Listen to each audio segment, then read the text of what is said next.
Here's a super quick review of the Snoozeband Deluxe, which is a sleep mask and headphones all in one. For my in-depth look at this product, including an unboxing, please check out my other video, which I've linked to in the video description, and it's at the end, and I'll stick it on a card too.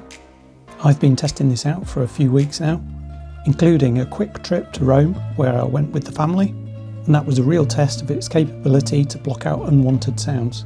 So let's find out what I thought after the trip. I like the quality of the material that they've used here. The whole thing is really well padded and you can't really feel those headphones. For a change, it's worth reading the manual to see what all the buttons do. One of the things I really like is the built-in white noise mode, and I think there are about 11 different tracks. Now it does have Bluetooth, so you can pair it with your phone and play anything you like through it, including music or whatever.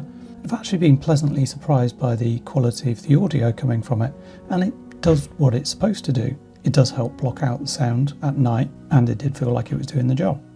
However, I got some feedback. So the first thing is that there's no warning of battery level, unless you check in Bluetooth settings on your phone, and even then those readings really aren't that accurate. I could see it using maybe 30% from full in about 8 hours.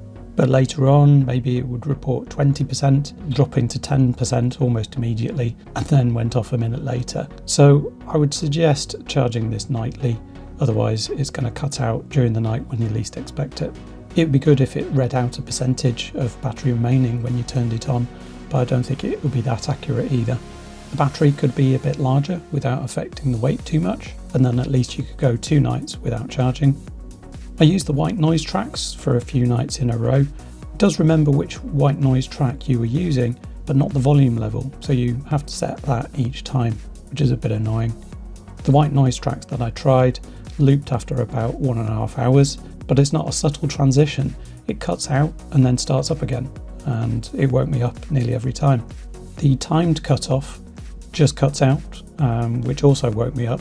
A fade out would have been a lot better. The buttons click too loudly.